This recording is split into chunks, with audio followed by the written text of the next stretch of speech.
Hello and a very warm welcome to the programme. We start tonight with fears there could be an outbreak of bird flu here in the capital.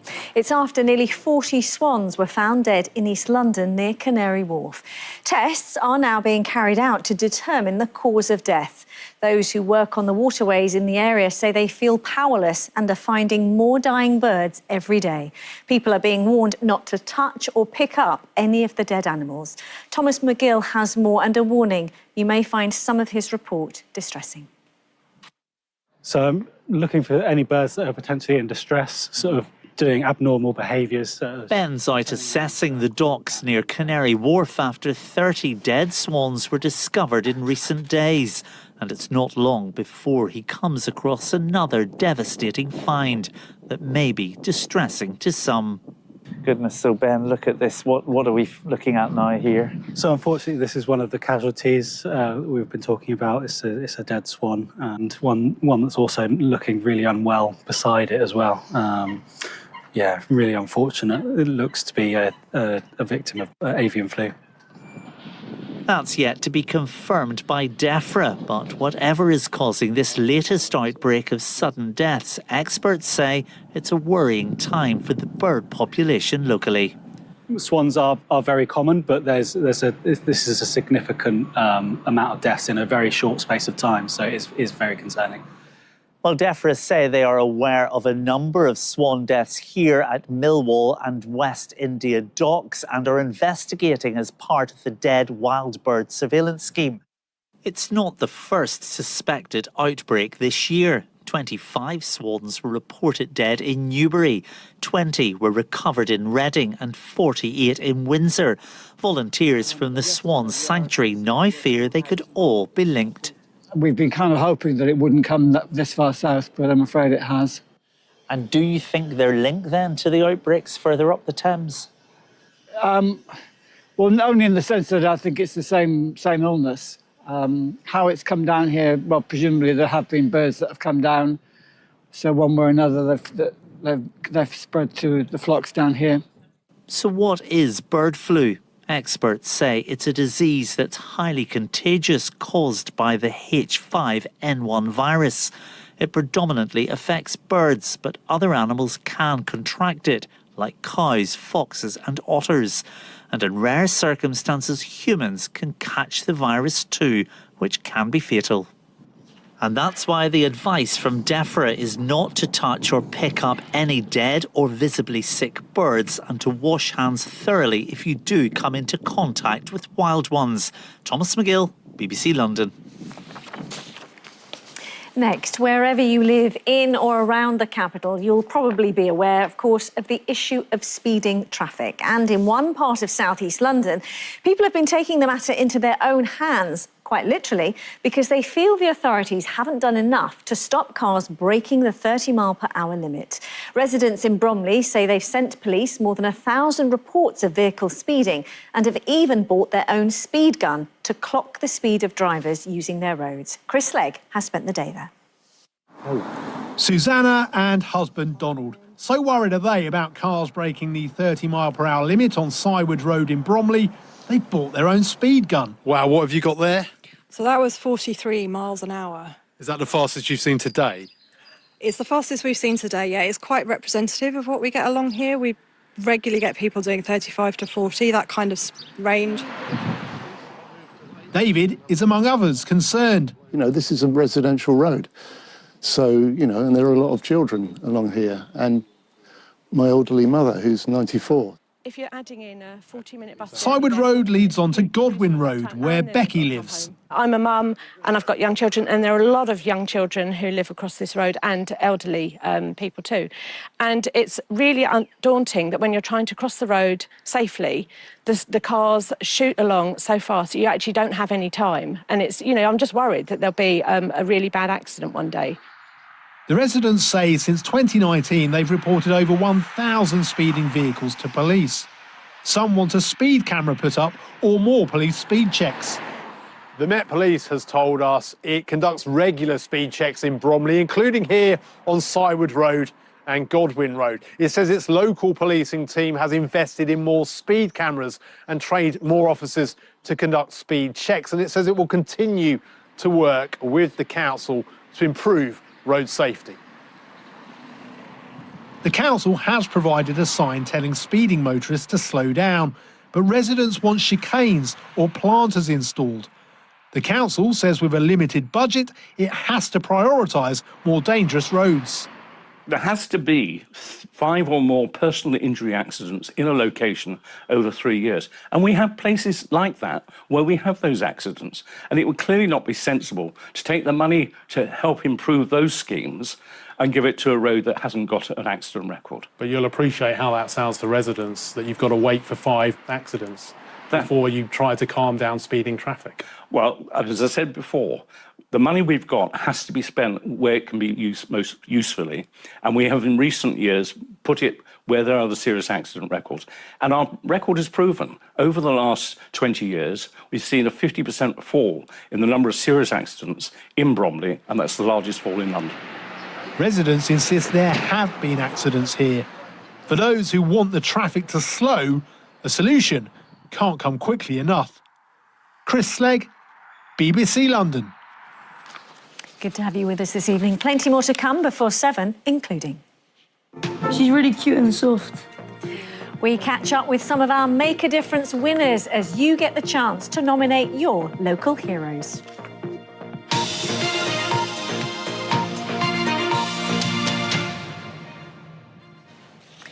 Next, keeping passengers safe on public transport. There are now calls for operational CCTV to be made mandatory on all train companies. It comes after a number of cases across the country collapsed due to cameras not working or footage being deleted. There is a 72-hour window to get the images, as Claire Jones explains, who went out on patrol with the British Transport Police here in London. We're spending the day with Sergeant Mike McLaughlin and his covert team as they police the network. During the morning rush hour, officers stopped a male passenger. You were staring at her as she got on, and then at another stop I've monitored you, you've been staring at her, okay? Do you realise how uncomfortable that can make these women feel on the underground? On to the next job, a report of a sexual assault came in overnight. So Mike and his team need to go to the station where the offence happened to view the CCTV. No, I think it was that the victim was the one walking up at speed. It's clear this isn't a quick process, but deadlines for the officers to find the evidence are tight. We have 72 hours to get that footage, so it's a very quick turnaround. It involves a lot of work of identifying the right train, the right carriages, exactly the times we need. If officers don't reach the CCTV footage in time, it'll be deleted, making investigations really challenging. Unfortunately, we're just at the mercy of the cameras. Some quality is fantastic. However, some of the major stations, you'd be surprised, unfortunately, is quite poor. And it is something we have raised to TfL and other train operating companies. But it's very tough after a while to realise you've hit that dead end or you don't have the evidence to get it to a threshold to charge. In London, the Transport Police monitor CCTV across the country and respond to incidents. We're searching for a male who staff have reported on a platform in the West London area. A log has been raised. Yeah. This log has been passed fast time to our sexual offences team. We've got a vague description. I think this is him here. That's him there. So he's literally making his way through that ticket barrier. Wow. Yeah. And you'll use this now for the purposes of getting a still, will you? Yeah, they're sent via our secure email system and they will be on the officers' phones now within the next 10 minutes. So I very much share the concerns that the victims have. Now, Claire Waxman, the Victims Commissioner for England and Wales, is calling for operational CCTV to be mandatory for train companies. I don't see how else we will keep people safe on those spaces and on public transport. And in order to do that, we need to see CCTV that is working and operational and that police can access and utilise for investigations. We're talking about sexual predators. So it's absolutely crucial that the train companies are on top of this. The Rail Delivery Group, which represents train companies, said the rail industry takes these offences very seriously and train operators work closely with the British Transport Police to proactively identify, investigate and prosecute offenders, with cases solved at a rate over 7 times the national average. Claire Jones, BBC News. Well, in a statement, Transport for London says it is working to improve the network with plans to buy new trains with onboard CCTV cameras. For more on this story, you can head to our website or, of course, the BBC News app. Turning to a roundup now of some of the day's other news stories. Children's Services at the North London Council, involved in 2 of the most notorious failed child welfare cases, has been given an outstanding rating by Ofsted for the first time. Haringey Council was criticised in the wake of the deaths of Victoria Columbier in 2000 and later baby P, Peter Connolly, in 2007, with multiple opportunities missed to protect them. A 30-inch water main has burst in Islington this afternoon. The area between Caledonian Road and Twyford Street to the junction of Thornhill Bridge Wharf was affected. Thames Water is working to restore the water pressure and will get in touch with customers affected by flooding to help clear any standing waters. Campaigners trying to stop the closure of the UK's oldest surviving Indian restaurant have taken their petition to Buckingham Palace. Veeraswamy, which opened 100 years ago and is still in its original location in Regent Street, faces not having its lease renewed in a dispute with its landlord. The Crown Estate says the building needs refurbishing and can't be done with the restaurant still there. And you can find more stories where you live and latest updates on your local BBC News website and on the BBC News app. Now, as we've been hearing, commemorations have been taking place today, marking 4 years to the day since Russia's invasion of Ukraine. Special services have been held here in the capital to show solidarity with those forced to flee. Our reporter Frankie McCamley is at one event taking place in Trafalgar Square this evening. Hi, Frankie.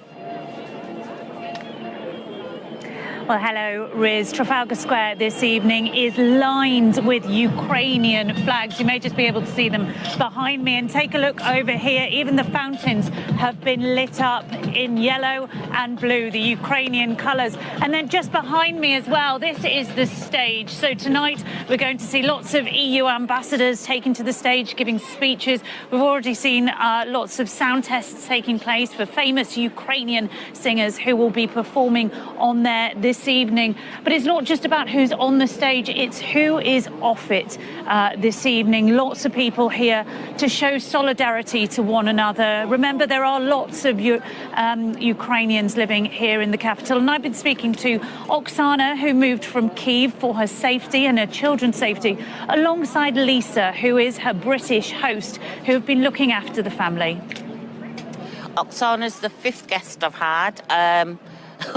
And we are best friends. We do a lot together, to be fair. I've loved every minute. I've supported a lot of things, and it's really important to be here tonight. It's very difficult emotionally, it's very difficult psychically, because I every day check my telephone and check every chat and find information about Kiev, what happens next. It's very difficult because people need to help, people need to support. Well, as you can hear there, it is an incredibly emotional day. Whilst there is this almost a party atmosphere here as people are coming together to thank London for its support. But it's not just here. There have been other special services taking place across the capital. We've been taking a look.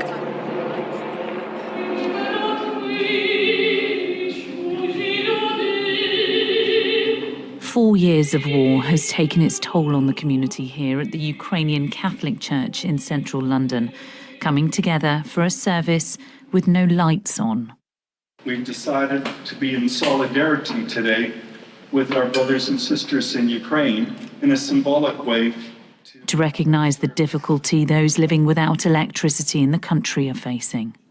I was in Ukraine the last time just several weeks ago, and where I was staying, there was no electricity in the apartment. And I thought, having this service without any lights. It's in the morning. It's how people have to work and live in their daily lives. The congregation is joined by other religious leaders offering their support and prayer. How does that make you feel? Supported and grateful. I have to say, overwhelmed.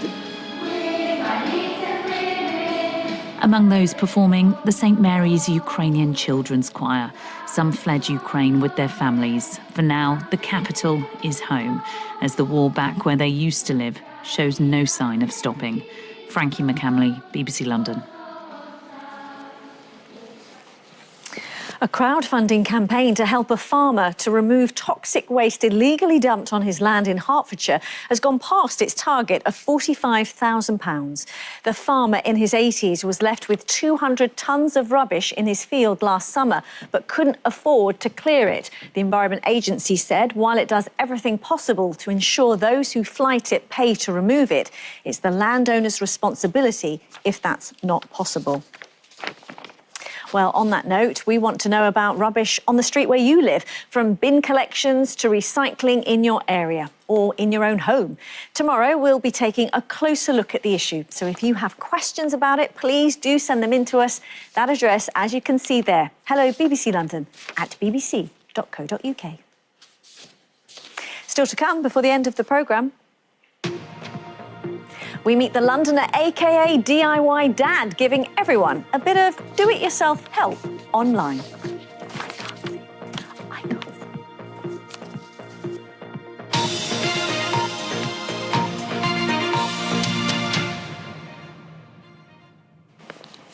Before that, though, a chance for you to get involved, to recognise and celebrate amazing people who really go the extra mile to help others and their communities.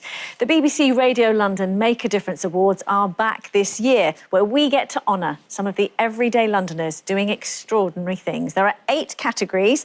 Let's join Wendy, who's with some special guests who know all about making a difference. Isn't that right, Wendy? Hello there. Hello, Riz. Yes, absolutely. We are here with last year's winners. We thought it'd be a good time to catch up with them and see what they've been up to. Jack, when you were on stage and you'd taken the Volunteer Award, what did that mean to you to be a winner?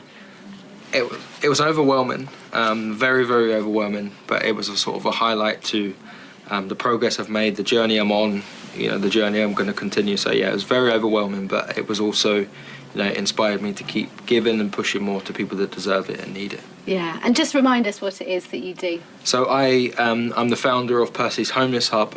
We provide emergency outreach to those that are sleeping rough in central Croydon. That's not just sleeping rough, that's low-income families, people that are struggling to put food on the table. So that's one of my hobbies.